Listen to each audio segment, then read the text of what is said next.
네, 안녕하세요. 주경야독의 이 대표입니다. 자, 오늘은 개미지옥으로 볼 수 있는 물타기의 함정이라는 주제를 가지고 여러분들과 이야기 나눠보도록 하겠습니다. 자, 기본적으로 아시겠지만 개인적으로 이제 투자를 진행을 하고 계신 분들은 많이 공감하실 텐데요.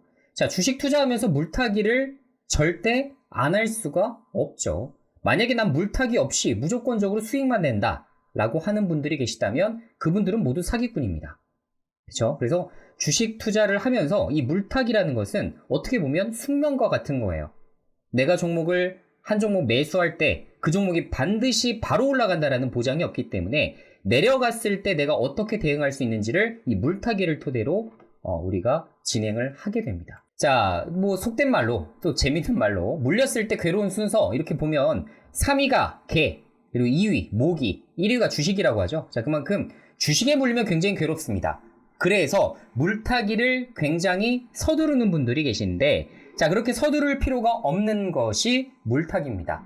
물타기를 할 때에는 여러분들이 다시 한번 이 투자 아이디어에 대해서 고민해 보시고 다시 한번 곱씹어 봤을 때에도 만약에 이 종목이 좋다 판단될 때에만 진행을 해 주셔야 되는 상황이에요. 자, 물타기라는 걸 정확하게 이제 정의를 좀 내리게 되면 내가 가진 종목이 하락할 경우에 비중을 늘려서 대응하는 행동을 의미합니다. 자, 그런데 여기서 제 중요한 거를 말씀드릴게요. 자, 물타기를 하실 때 대다수가 어떤 목적을 분명히 하지 않고서 진행하시는 경우가 많아요. 자, 그런데 딱 두 가지입니다. 물타기를 할 때는. 첫 번째, 손실을 줄이기 위한 목적. 자, 두 번째는 이렇게 비중을 더 채워서 수익으로 더 크게 전환시키기 위한 목적. 이 두 가지여야 해요. 자, 만약에 내가 이 종목이 더 이상 갈 것이라고 판단되지 않을 때 만약에 비중을 늘리게 되면 어떻게 되겠습니까? 손실만 더 커질 뿐이죠. 손실만 확대될 뿐입니다. 만약에 이 종목이 최소한 정상화되는 것이 가능하다고 판단될 때 이 손실을 줄일 목적으로 추가 매수를 진행하기도 해요. 그쵸? 자, 반대로 그러니까 수익을 내기 위한 목적이 아니라 손실을 줄이기 위한 목적입니다. 그죠? 그래서 만약에 추가 매수한 물량은 다시 평단가까지 올라왔을 때 비중을 전량 매도해 버리거나 혹은 이때 이제 절반을 매도해서 리스크를 관리를 해볼 수가 있겠죠. 자, 두 번째는 수익을 극대화하기 위한 전략으로 진행하기도 하는데 만약에 이 종목이 여기까지 갈 것 같아요. 근데 여기까지 주가가 빠졌어. 그러면 우리는 추가 매수를 합니다. 자, 그리고 이렇게 정상 가격까지 올라왔을 때 매도를 해서 수익을 극대화시킬 수 있겠죠. 왜? 비중을 더 채웠으니까. 그래서 두 가지의 목적 중 내가 어떤 것으로 지금 이 종목을 지금 파악하고 있는지 확인하실 필요가 있습니다. 자, 물타기 추가 매수의 이유를 개인 투자자들에게 직접 물어봤어요. 제가 180여 분에게 직접 여쭤봤습니다. 그랬더니 대다수의 답이 뭐냐? 자, 2등. 주가가 싸졌기 때문에. 이 주가가 싸졌기 때문이라는 이유는 사실 여러 가지 부분들을 좀 포함하는 용어이기도 합니다만 기본적으로 뭐냐면 그냥 주가가 빠졌으니까요 라는 대답이었어요. 즉 주가가 기업 가치에 비해서 싸졌기 때문에요 라고 말씀하시는 분은 단 한 분도 안 계셨습니다. 대다수가 그냥 주가가 하락했으니까요 이렇게 대답을 해주고 계세요. 사실 1등이랑도 굉장히 비슷한 답변인데, 자, 1등 심리적 안정을 위해. 자, 이게 무슨 말인가 저도 곱씹어 봤습니다. 그랬더니 뭐냐면 내가 지금 마이너스 20%예요 종목이. 그랬더니 불안하다 이겁니다. 그죠? 마이너스 10%까지 내가 감내할 수 있는 손실 범위였는데 이게 20%까지 가버리니까 감내가 안 된다는 거예요. 그러니 심리적인 안정을 위해서 내가 추가 매수를 하면 어떻게 됩니까? 마이너스 20%가 마이너스 10%로 변하는 아주 마법과 같은 일이 벌어지죠. 그죠? 이 부분을 위해서 진행을 한다는 겁니다. 되게 잘못됐죠? 그죠? 이거는 정말 물타기의 함정에 제대로 걸리시는 겁니다. 만약에 이 종목이 마이너스 20%가 아니라 마이너스 40%도 갈 수 있는 종목이라고 한다면 물타기를 토대로 비중을 늘리게 되면 손실만 더 확대될 수밖에 없는 것인데 이 부분은 있고 지금 당장의 심리적인 안정을 추구하시는 분들이라는 얘기가 되겠죠. 자, 여러분들이 물타기를 할 때 고려한 상황들을 여러 가지를 좀 말씀을 드려봤지만 대다수가 뭐예요? 대다수가 이 주가에만 매진되어 있습니다. 여기가 이제 한 80%예요. 자, 그리고 두 번째 뭐예요? 두 번째 차트입니다. 차트. 차트도 되게 신뢰하시잖아요. 차트가 한 20%. 그러니까 대다수가 이게 뭡니까? 주가에 의해서 내가 계속 심리적으로 위축된다라는 걸 의미를 하겠죠. 자, 주식 투자하면서 종목들이 시장 상황에 따라서 10%, 때로는 20%, 많게는 30% 이상도 조정받을 수 있어요. 자, 삼성전자도 그랬고 현대차도 그랬습니다. 자, 마찬가지예요. 자, 그런데 이것을 내가 관리를 토대로 다시 상승시킬 수 있는가, 혹은 내가 손실 없이 정리할 수 있는가를 포커스를 하셔야 되는데, 그냥 가급적이면 주가가 밀리는 이유, 이거 하나만 가지고서 종목의 가치를 논하시기 때문에 대다수 분들이 크게 실패하는 투자를 하시는 건 아닌가라는 생각이 들어요. 자, 이 오른쪽 화면 아마 자주 보셨을 거예요. 여러분들이 추가 매수를 하셔서 이렇게 막 소화가 잘 되는 것처럼, 이게 소화제 CF죠? 제 기억에. 소화제 CF인데, 마음이 편안해졌습니다. 소화제를 먹으니 이렇게 소화가 잘 됩니다. 라는 이제 CF인데, 예를 들어 내가 추가 매수를 했기 때문에 마음이 편안합니다. 라는 게 되어서는 안 된다라는 것을 말씀드립니다. 여러분들은 만약에 이런 것으로 심리적인 안정이 된다면 이것을 간과하고 계신 거예요.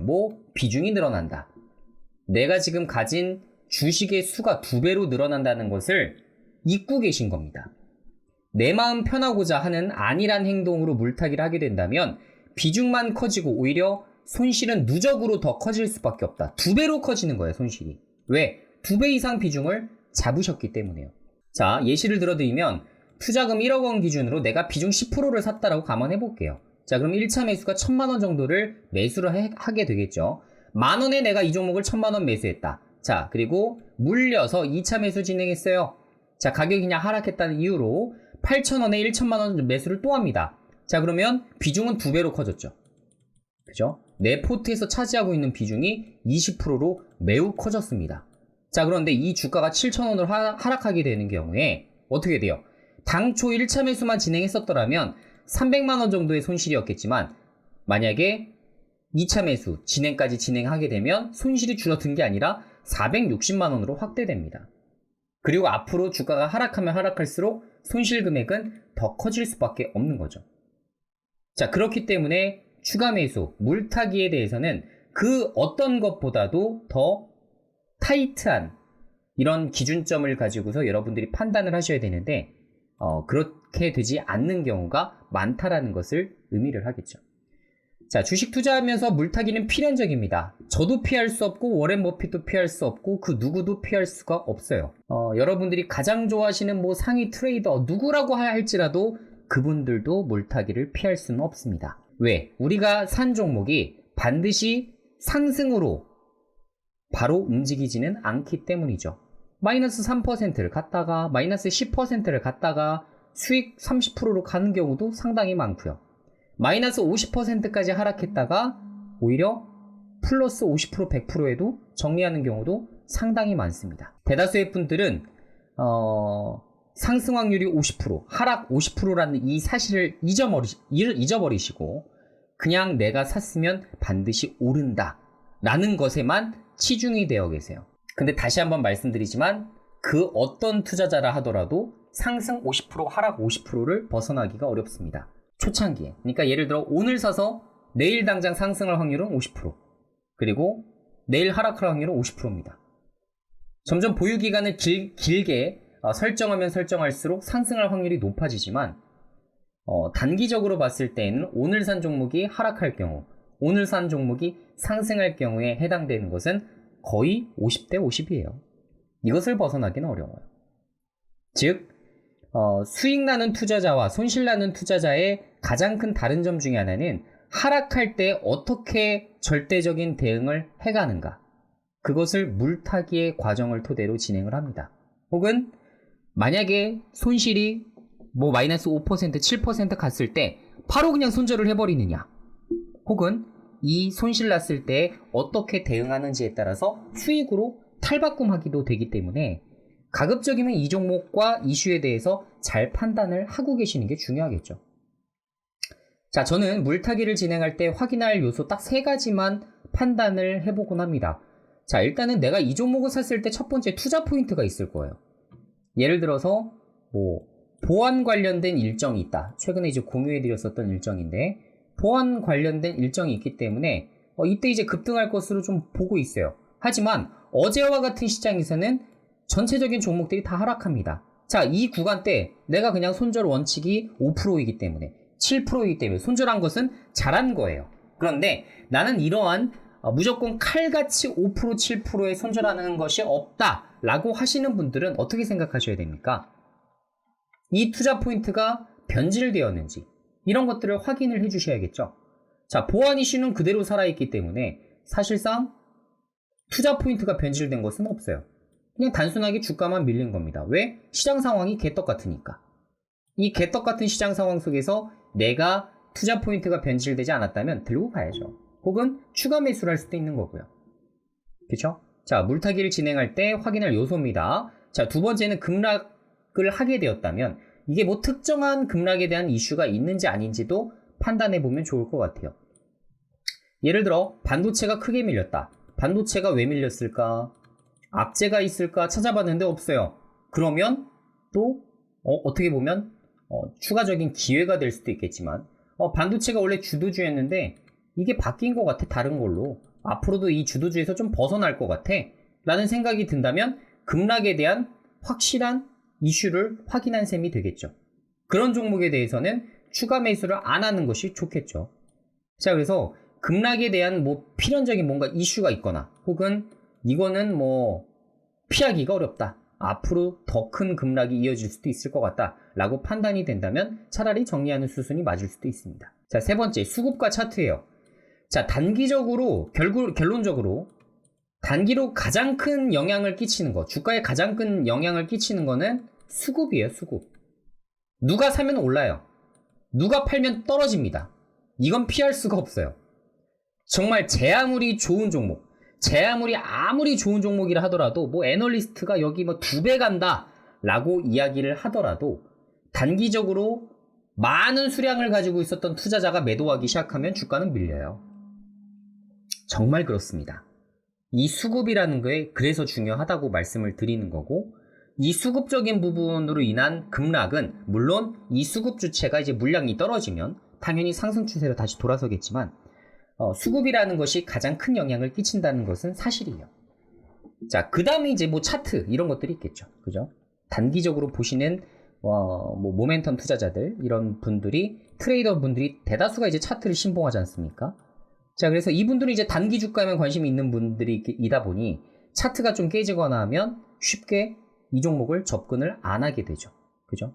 그래서 이런 3가지의 요소들을 여러분들이 다 판단하시는 게 중요해요. 저 같은 경우도 물타기를 진행할 때 첫 번째 투자 포인트가 변질되진 않았는가, 두 번째 급락에 대한 뭔가 확실한 이슈가 존재하진 않는가, 세 번째 수급과 차트가 뭔가 내가 원하는 부분대로 흘러가진 않는가, 이런 것들을 모두 판단한 다음에 진행해도 늦지 않습니다. 이 3가지를 판단했을 때 강한 확신이 들 때 추가 매수하시면 돼요. 그런데 이 중에서 딱 한 가지만 신봉한다라고 한다면 여러분들은 생각보다 많은 실패를 할 수밖에 없습니다. 자, 제가 최근에 이제 매매했었던 종목 중에 세아제강 지주라는 종목이 있어요. 제가 이제 1차 매수를 아마 제 기억에 이 19만원 선, 요 이제 기술적인 부분들도 제가 확인을 했겠죠. 요 바닥 부분을 확인을 하고 요 구간에서 아마 잡았던 걸로 제가 기억을 해요. 제 기억이 맞다면.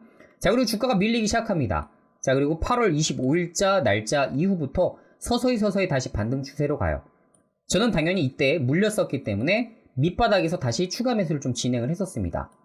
이 밑바닥에서 이제 확인이 될 때 추가 매수를 해서 비중을 조금 더 키웠었는데, 자, 이 종목을 매수해서 결론적으로 이렇게 오늘까지도 주가가 올랐지만 이렇게 올라가게 된 배경들을 좀 살펴보게 되면, 자, 일단 첫 번째 제가 말씀드린 대로 수급 주체 중요하다고 말씀드렸죠.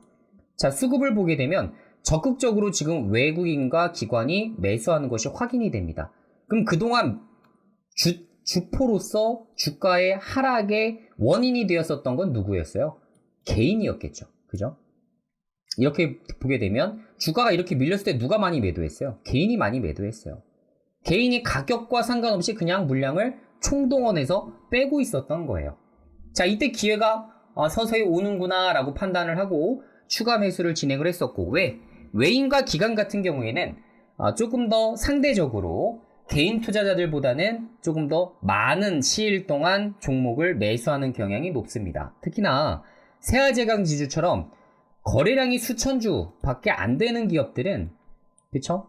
딸랑딸랑 요렇게밖에 되지 않는 기업들은 만약에 기관들이 한 번에 많은 물량들을 살 수가 없기 때문에 조금씩 사요. 거래량 적은 종목들은 기관과 외국인의 수급이 혹시나 붙을 수 있는 시가총액의 종목이라면 이런 것들을 판단을 해보시는 게 굉장히 도움이 많이 되실 겁니다. 그래서 어쨌든 수급적인 요인에서는 크게 이탈한 부분이 없었어요. 그리고 아까 말씀드린 대로 차트적인 부분들도 바닥이 확인됐기 때문에 추가 매수를 진행했었겠죠. 자, 그리고 말씀드린 대로 기업의 가치, 투자 포인트가 변질되진 않았는가. 제가 지금 세아제강 지주를 봤었던 이유 중에 하나는 에너지 가격 상승에 따라서 미국에서 그 어느 때보다도 지금 에너지 관련 인프라 투자가 가장 많이 증가가 되고 있는 시점이 작년도부터 올해 그리고 내년 이후에도 계속될 것이라고 판단을 했기 때문입니다. 자, 세아제강 지주는 기본적으로 성유관용 강관 그리고 LNG 이송용 스테인레스 강을 지금 현재 판매를 하고 있는데요. 자, 대다수가 어디에? 수출 쪽으로 주력을 하고 있기 때문에 원달러 환율이 올라갈 때마다 당연히 수혜를 입을 수밖에 없고요. 자, 그리고 아까 말씀드린 대로 업종 자체도 굉장히 좋습니다. 실적이 일회성으로 올해 1년 동안의 실적 반짝 상승하고 끝나는 섹터가 아니에요. 자, 그리고 현재 미국에 대한 수출 가격을 좀 보니까 수출 통계 자료에서 가격이 올라가고 있는 게 눈에 띄기 시작하거든요. 자, 그럼에도 불구하고 누군지 모르겠지만 개인 투자자 등의 큰 손이겠죠. 어쨌든 엄청난 물량을 내놓기 시작하더라고요.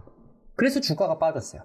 자, 그렇다면 저한테는 어떻게 보면 이 모든 내용들을 알고 있는 투자자들은 당연히 추가 매수를 해서 비중을 늘려야겠다는 생각을 할 수밖에 없겠죠. 그래서 가격이 다시 상승을 하게 되면서 또 수익 실현을 할 수 있었던 그런 또 계기가 아니었나라는 생각이 좀 됩니다. 제가 결론적으로 말씀드리면 뭐 한 가지의 케이스를 바탕으로 말씀을 드렸지만 제가 물탄 이후에도 주가가 빠져버리는 경우도 상당히 많아요. 그러나 제가 말씀드리고 싶은 부분은 주식 투자하면서 그 누구도 물타기를 벗어날 수는 없기 때문에 내가 가급적이면 세 가지 포인트를 모두 확인하고 진행을 해도 추가적으로 더 하락하는 경우도 발생한다. 즉, 그러면 최대한 확률적인 부분을 높이기 위해서라면 한 가지가 아니라 세 가지 정도는 확인해야 되는 거 아닌가라는 생각이 드는 거죠. 그리고 저는 물탄 종목 같은 경우에는 굉장히, 그러니까 이전보다도 오히려 더 강한 확신이 생겼어요. 왜? 가격이 하락한다 하더라도 내가 투자 포인트를 다시 한번 살펴봤고 수급적인 요인을 다시 한번 살펴봤고 그리고 차트부터 시작해서 여러 가지 변질되긴 급락의 주된 배경이라고 볼 수 있을 만한 것들을 손꼽기가 굉장히 어려웠기 때문에 단기적으로 이렇게 수급적인 요인에 의해서 주가가 급락하는 경우에 빠르게 회복하는 경우가 많더라. 기업 가치를 타고서 올라가기 시작하면 굉장히 크게 올라가기 때문에 저는 오히려 처음에 매수했었던 것보다도 물탄 이후에 이 종목에 대한 관점 자체가 훨씬 더 긍정적입니다. 여러분들도 물탄 종목에 대해서는 가급적이면 내가 이 종목에 대해서 강한 확신, 누구보다도 강한 확신이 여러분들에게는 있어야 합니다. 자, 그래서 여러분들이 만약에 내가 가진 종목을 물타야 할지 고민이 된다라고 하신다면 이 세 가지를 확인하신 다음에 진행을 하시고 내가 지금 불안하다, 심리적으로 불안하다라고 한다면 이 종목에 대해서 추가 매수를 해서는 안 되겠죠. 가급적이면 투자는 내가 보는 것만큼, 내가 생각하는 것만큼, 내가 이 기업에 대해서 공부한 것만큼 보입니다. 그래서 가급적이면 물탈 때 이런 여러 가지 요소들을 고민하면서 진행을 하시면 굉장히 지금보다도 조금 더 좋은 성과가 나올 것으로 저는 생각합니다. 오늘 내용도 여러분들에게 큰 도움이 되셨길 바랍니다. 자, 그럼 다음 영상에서 여러분들에게 또 단단한 또 투자 아이디어와 그리고 여러 가지 이제 투자 노하우들에 대해서 말씀을 드려보도록 하겠고요. 다음 시간에 더 좋은 내용으로 인사드리도록 하겠습니다. 안녕!